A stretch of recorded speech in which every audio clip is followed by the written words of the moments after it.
Hello dear students. उम्मीद है आप सभी की सुपर 100 की तैयारी अच्छे से चल रही होगी।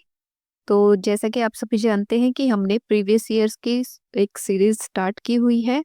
तो उसी सीरीज में आज के इस वीडियो में हम करेंगे 2023 के अंदर जो हमारा क्वेश्चन पेपर आया था उसके आगे के कुछ क्वेश्चन के सॉल्यूशंस। तो चलिए शुरू करते हैं वीडियो। तो जो हमारा 21st क्वेश्चन था वो था 5 व्यक्ति एक लक्ष्य पर क्रमशः 6, 7, 8, 9 और 12 सेकंड के अंतराल पर गोलियां दागते हैं। 1 घंटे में वे लक्ष्य पर एक साथ कितनी बार गोलियां दागेंगे, यानी कि कितनी बार वो एक साथ निशाना लगाएंगे। चलिए सबसे पहले हम इस क्वेश्चन को सॉल्व करने के लिए क्या करेंगे, हम 6, 7, 8, 9 और 12 का एलसीएम निकालेंगे। जब इसका एलसीएम निकालेंगे तो वो हमारे पास आ जाएगा 504 सेकेंड्स, यानी कि 504 सेकंड के अंतर पर वो लोग एक साथ फायरिंग कर रहे हैं, गोलियां चला रहे हैं। ठीक है, अब हमसे पूछा गया है कि 1 घंटे के अंदर वो कितनी बार एक साथ गोलियां चलाएंगे। अब देख लीजिए 1 घंटे के अंदर कितने सेकंड होते हैं, 1 घंटे में 60 मिनट और 1 मिनट के अंदर 60 सेकंड, तो 60 मिनट के अंदर 60 सेकंड के गुना करके हमारे पास आ गए 3600 सेकेंड्स, यानी कि अब टोटल हमारे पास जो है 3600 सेकेंड्स है। 3600 सेकेंड्स में हमें बताना है कि वो कितनी बार एक साथ गोलियां चलाएंगे।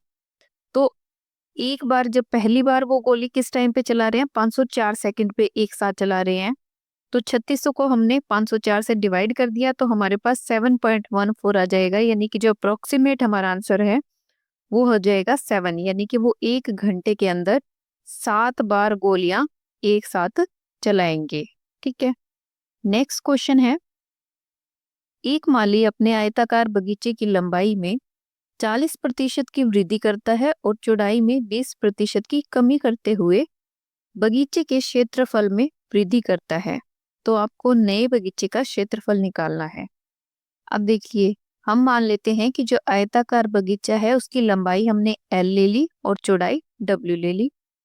तो जब उसकी लंबाई L और चौड़ाई W है तो उसका मूल क्षेत्रफल क्या आ जाएगा, लंबाई गुना चौड़ाई, यानी कि L गुना W। ठीक है, अब हमने क्या किया, लंबाई में 40% की वृद्धि करी। तो लंबाई में 40% की वृद्धि करने के बाद नई लंबाई क्या बनेगी, जो पहले लंबाई थी L प्लस में 40% ऑफ L, यानी कि L का 40% ही।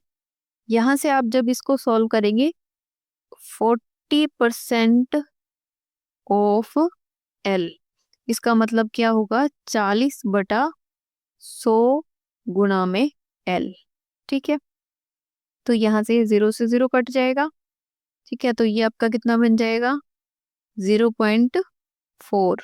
ठीक है, अगर आप नीचे वाले L को लेंगे और सॉरी 4/10 को लिखेंगे सिंपल फॉर्म में तो 0.4 L बन गया।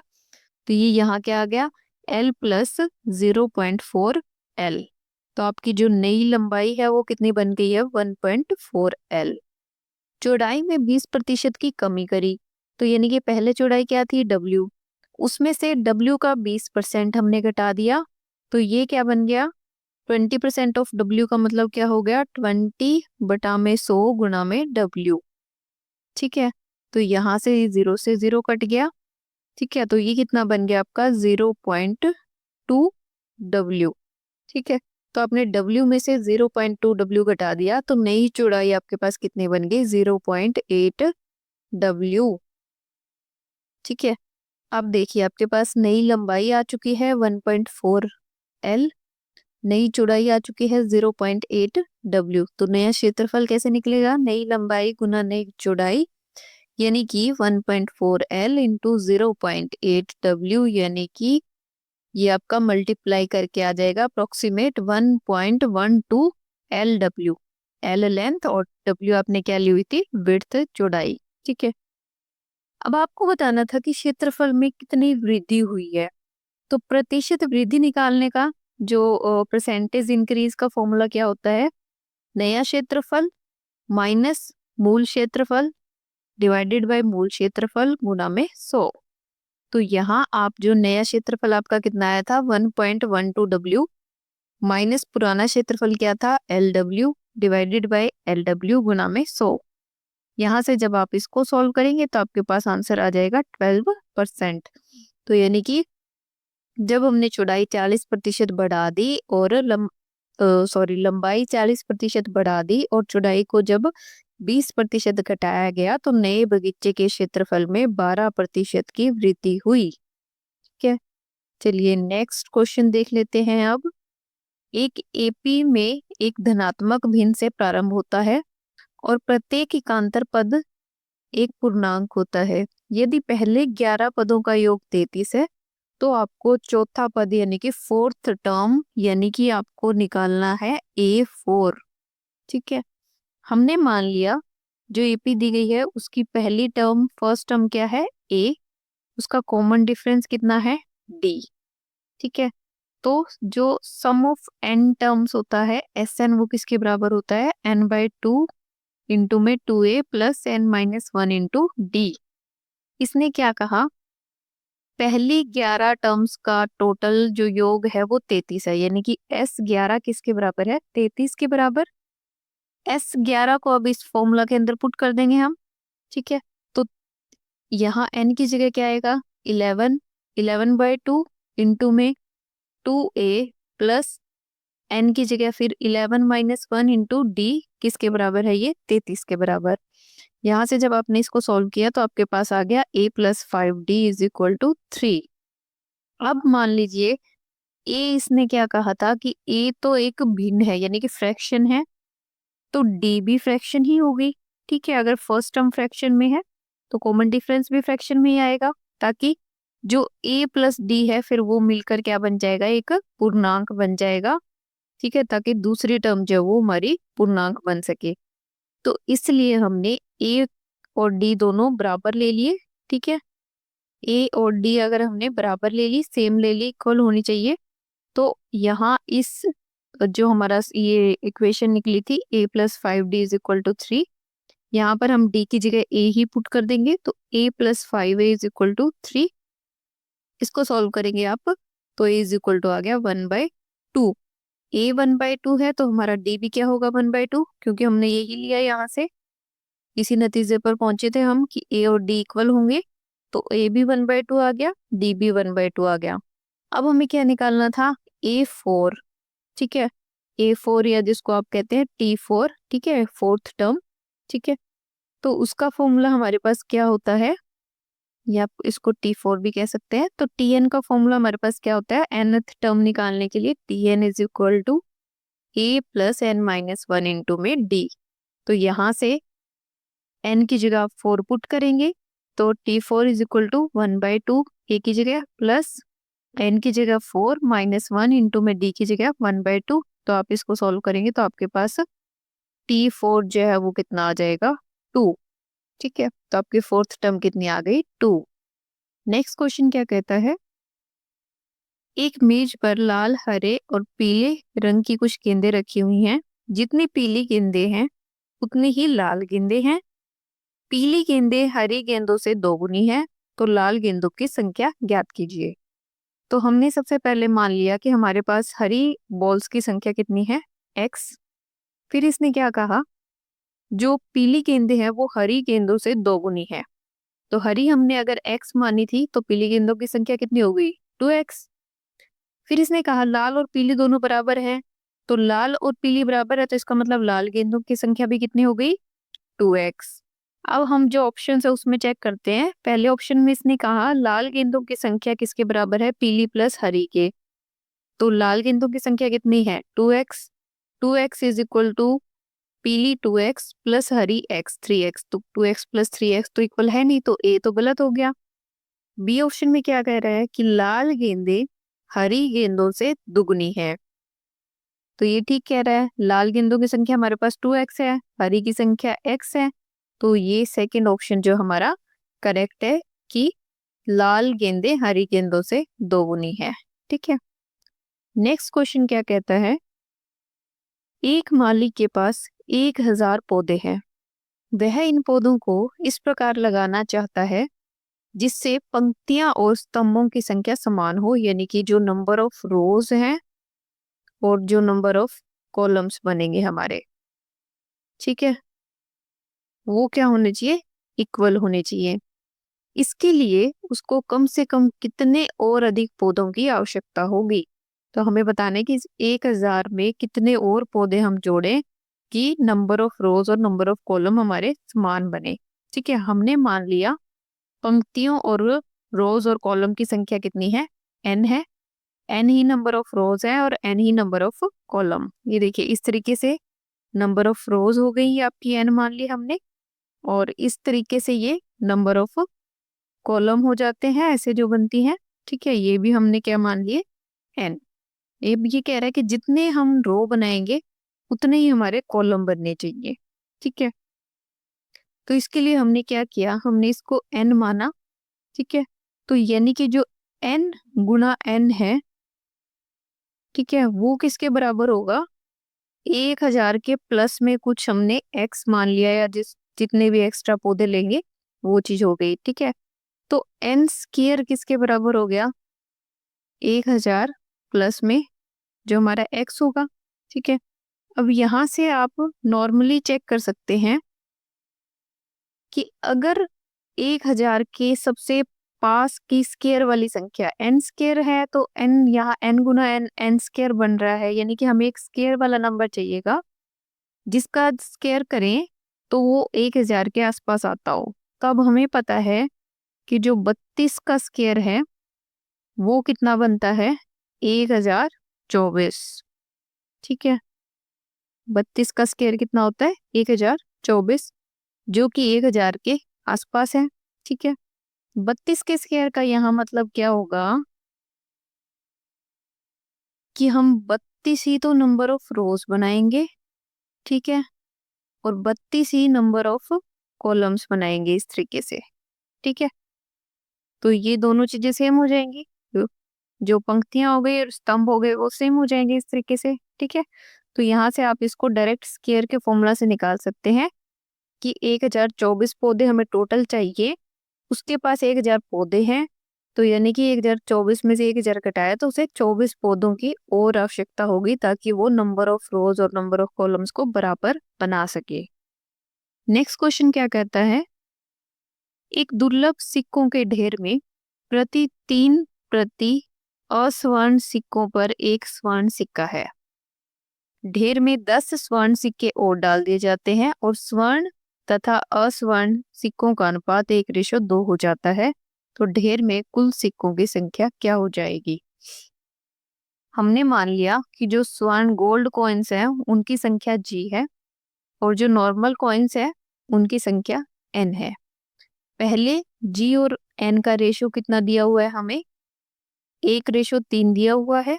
ठीक है, g/n हमारे पास कितना है, 1:3। तो यहाँ से g/n किसके बराबर हो गया, 1/3 के बराबर। यहाँ से आप n की वैल्यू निकाल भी सकते हैं, n = 3g बना दिया। फिर उसने क्या कहा, 10 गोल्ड कॉइन्स हमने जब और जोड़े तो उसका रेशो 1:2 हो जाता है। पहले गोल्ड कॉइन्स हमारे पास g थे, उसके अंदर हमने 10 और जोड़ दिए। ठीक है, तो यानी कि g+10 उसका रेशो किसके साथ, नॉर्मल कॉइन्स के साथ, वो किसके बराबर हो जाता है अब, 1:2 के बराबर। ठीक है, तो यानी कि g+10 बटा में n किसके बराबर हो गया, 1/2 के। तो यहाँ से जब आप इसको सॉल्व करेंगे तो आपके पास इक्वेशन यहाँ क्या बन जाएगी, 2g + 20 = 3g। ठीक है, इसको जब सॉल्व करेंगे तो यहाँ से जो है आप n की जगह फिर 3g पुट कर देंगे, तो आपके पास g की वैल्यू कितनी आ जाएगी, 20। ठीक है, इस इक्वेशन को जब आप सॉल्व करेंगे तो यहाँ n की जगह 3g पुट कर देंगे फर्स्ट इक्वेशन से, तो आपके पास g की वैल्यू आ गई 20। n किसके बराबर है, 3 टाइम्स ऑफ g के, तो 3 × 20 यानी कि 60। तो अब g की वैल्यू आपके पास है 20, n कितना आ गया 60। तो टोटल कॉइन्स कितने हो जाएंगे, गोल्ड कॉइन्स यानी कि 20 प्लस नॉर्मल कॉइन्स 60 = 80। तो टोटल कॉइन्स कितने हो गए हमारे पास, 80। नेक्स्ट क्वेश्चन क्या कहता है, एक क्लब में कुल 120 संगीतज्ञों में से 5% गिटार, वायलिन और बांसुरी तीनों वाद्य बजा सकते हैं। उपयुक्त वाद्यों में से कोई दो और केवल 2 वाद्य बजा सकने वाले संगीतज्ञों की संख्या 30 है। जो संगीतज्ञ केवल गिटार बजा सकते हैं वे 40 है। ऐसे संगीतज्ञों की कुल संख्या बताइए जो केवल वायलिन बजा सकते हैं या केवल बांसुरी बजा सकते हैं। हमें इस क्वेश्चन में टोटल संगीतज्ञ कितने दिए गए हैं? 120। 5% क्या है? तीनों वाद्य बजा सकते हैं, यानी कि 120 का 5% हमारे पास कितना आ गया? 6। तो 6 व्यक्ति ऐसे हैं जो तीनों वाद्य बजा सकते हैं। दो और केवल दो वाद्य बजा सकने वाले लोग कितने दिए गए थे हमें? 30। गिटार बजाने वाले कितने व्यक्ति हैं? 40। ठीक है, ये चीजें हमें सारी दी गई हैं। अब हम मान लेते हैं कि वायलिन बजाने वाले संगीतज्ञों की संख्या कितनी है? x, और केवल बांसुरी बजाने वालों की संख्या है y। अब देखिए, 120 में से अगर हम ये सारे घटा देंगे तो हमारे पास सिर्फ वही लोग बचेंगे जो एक्स यानी कि वायलिन बजाते हैं और जो केवल बांसुरी बजाते हैं जो कि वाई है। ठीक है, तो यानी कि 120 में से हमने ये सारा घटा दिया। ठीक है, तो वो किसके इक्वल आ जाएगा? एक्स प्लस वाई के, यानी कि जो लोग जो लोग वायलिन और बांसुरी बजा सकते हैं। तो एक्स प्लस वाई बराबर 120 में से ये सारे लोग हम क्या कर देंगे? घटा देंगे। तो हमारे पास कितना आ जाएगा? 44। तो 44 लोग ऐसे हैं जो वायलिन बजा सकते हैं जिनमें से, और जो बांसुरी बजा सकते हैं। नेक्स्ट क्वेश्चन क्या कहता है? एक 15 मीटर लंबी सीढ़ी एक खड़ी दीवार के ठीक ऊपर पहुंचती है। यदि सीढ़ी दीवार से 60 डिग्री का कोण बनाती है। ठीक है, ये हमारे पास दीवार है और ये इसके साथ एक सीढ़ी रखी गई है। ठीक है, इसने क्या कहा है? जो ये सीढ़ी है, ठीक है, ये कितना कोण बना रही है दीवार के साथ? 60 डिग्री का। ठीक है, एक सेकंड, सॉरी।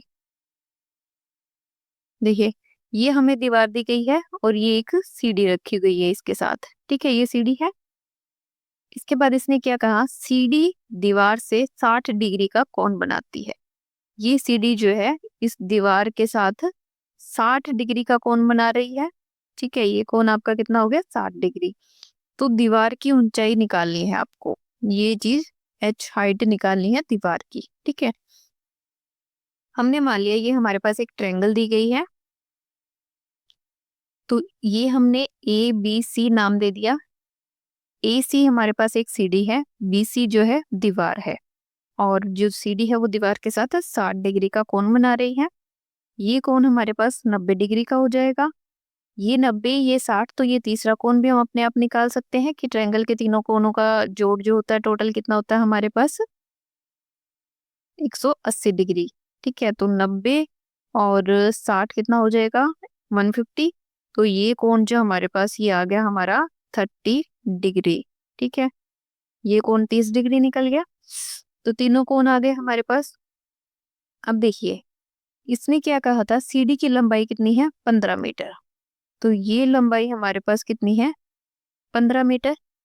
तो हमने देखा, मान लिया कि सीढ़ी की लंबाई जो हमारे पास BC दी गई है वो कितनी है? 15 मीटर। सॉरी, हम B को यहाँ लेंगे और A हमारा यहाँ आएगा। ठीक है, तो BC आपको 15 मीटर दिया गया है। दीवार और सीढ़ी के बीच में कोण यानी कि BCA वो कितना है आपका? 60 डिग्री है। ठीक है, तो सीढ़ी और जमीन के बीच का कोण यानी कि CAB कितना बनेगा? 90 माइनस 60, 30 डिग्री। ये कोण हम जो है निकाल चुके हैं, CBA कोण 30 डिग्री निकल चुका है हमारा। तो दीवार की ऊंचाई कितनी है? BC।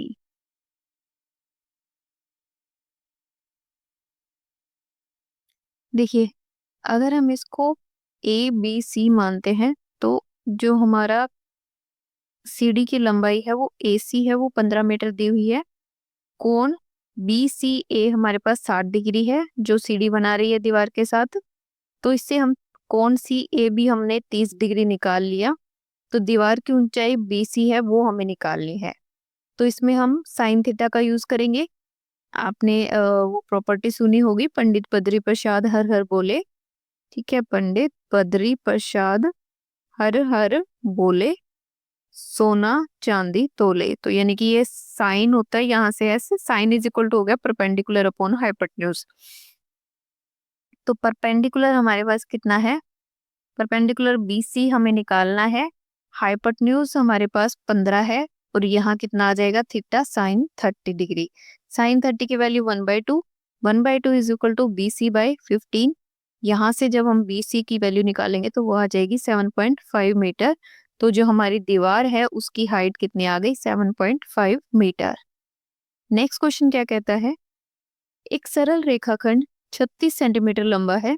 इस रेखा पर रेखा के दोनों अंत्य बिंदुओं से बिंदु अंकित करने हैं। प्रत्येक अंत्य बिंदु से पहला बिंदु अंत्य बिंदु से 1 सेंटीमीटर की दूरी पर है, दूसरा बिंदु पहले बिंदु से 2 सेंटीमीटर की दूरी पर है और तीसरा बिंदु दूसरे बिंदु से 3 सेंटीमीटर की दूरी पर है। और यही क्रम आगे जारी है। यदि अंत्य बिंदुओं को न गिना जाए और उभयनिष्ठ बिंदुओं को एक गिना जाए, यानी कि जो कॉमन बिंदु है उनको एक गिना जाए, तो आपको बिंदुओं की संख्या बतानी है। अब देखिए, हम एक 36 सेंटीमीटर लंबी लाइन को आप 2 बार ड्रॉ कर लेंगे। दोनों सिरों से अंकित बिंदुओं की पहले अगर ऊपर वाली लाइन में हम देखते हैं, 0 से हम स्टार्ट करेंगे। उसने कहा 1 सेंटीमीटर के डिस्टेंस पे पहला बिंदु, तो ये हमने पहला बना दिया। फिर 2 सेंटीमीटर के डिस्टेंस पे दूसरा, फिर 3 पे तीसरा, ठीक है। उसके बाद 4 पे चौथा आ जाएगा, 5 पे पांचवा, 6 पे छठा, 7 पे सातवां और इस तरीके से 8 सेंटीमीटर पे आठवां। यहाँ 8 पे आके वो 36 सेंटीमीटर पूरा हो जाएगा जब आप इसके डिस्टेंस को टोटल करेंगे। इसके बीच में 1 सेंटीमीटर का डिस्टेंस है, यहाँ 2 सेंटीमीटर है, यहाँ 3 सेंटीमीटर है, ठीक है। इस तरीके से जब आप इसको देखेंगे तो जब आप यहाँ से ये पूरा डिस्टेंस काउंट करेंगे तो आपके पास ये 36 सेंटीमीटर बन जाएगा। इसी तरीके से आप यहाँ बैक से स्टार्ट करेंगे, 0 के बाद ये 1 सेंटीमीटर पे पहला, फिर 2 सेंटीमीटर के गैप पे दूसरा है, 3 सेंटीमीटर के गैप पे तीसरा, 4 सेंटीमीटर के गैप पे चौथा, 5 सेंटीमीटर के गैप पे पांचवा, 6 सेंटीमीटर के गैप पे छठा बिंदु और यहाँ से ये जो 7 सेंटीमीटर इसके आगे सातवां और यहाँ से ये 8 सेंटीमीटर पे आठवां और यहाँ आ जाएगा ये 36 सेंटीमीटर पूरा, ठीक है। अब आप इसमें देखिए, आपको पहला छोड़ना है 0 और लास्ट 36 वाला छोड़ना है। नीचे वाले में भी 36 वाला नहीं लेना और इधर 0 वाला नहीं लेना। अब कॉमन बिंदु देखिए, कॉमन है एक तो ये आ रहे हैं, दोनों एक सीध के अंदर आ रहे हैं और एक बिंदु हमारा ये आ रहा है, ये दोनों सेम आ रहे हैं। इनको हमने एक एक ही काउंट करना है, डबल में काउंट नहीं करना। तो बाकियों को काउंट करते हैं हम, 1 2 3 4 5 6 7, नीचे वाले में फिर 8 9 10 11 12, ठीक है। तो इसके अंदर कुल बिंदुओं की संख्या कितनी है, 12। नेक्स्ट क्वेश्चन क्या कहता है, tangent 35 degree divided by cot 55 degree plus cot 78 degree divided by tangent 12 degree किसके बराबर होगा। अब ट्रिग्नोमेट्री की अगर हम बात करें तो ट्रिग्नोमेट्री रेशियोज के अकॉर्डिंग टेंजेंट 90 माइनस थीटा किसके बराबर होता है, कॉट थीटा के बराबर। तो यहाँ से टेंजेंट 35 किसके बराबर हो जाएगा, कॉट 55 के बराबर। तो टेंजेंट 35 डिवाइडेड बाय कोट 55 किसके इक्वल आ गया, 1 के इक्वल, क्योंकि कोट 45 की जगह आप टेंजेंट 35 फिल कर देंगे तो ये आपका 1 आ जाएगा। कोट 78 किसके बराबर आ जाएगा, टेंजेंट 12 डिग्री के, क्योंकि कोट 90 माइनस थीटा किसके बराबर होता है, टेंजेंट थीटा के बराबर। तो कोट 78 में आप टेंजेंट 12 की जगह कोट 78 फिल करेंगे तो ये भी क्या आ जाएगा, 1। तो जब दोनों की वैल्यू 1 1 आ गई तो उसको आप ऐड कर देंगे, 1 + 1 = 2। तो हमारे इस क्वेश्चन का आंसर क्या आ जाएगा, 2, ठीक है। तो चलिए, ये थे हमारे 2023 के क्वेश्चन पेपर के कुछ सॉल्यूशंस। तो आप सभी स्टूडेंट्स जो इनको ध्यान से देखें, अच्छे से अपनी तैयारी करें और जो है ऑल द बेस्ट आप सभी स्टूडेंट्स को। इसके के साथ आज का वीडियो ख़त्म करते हैं और मिलते हैं हम आपसे आगे की वीडियो में कुछ और क्वेश्चन के सॉल्यूशंस के साथ। तब तक के लिए tata bye bye, thanks for watching.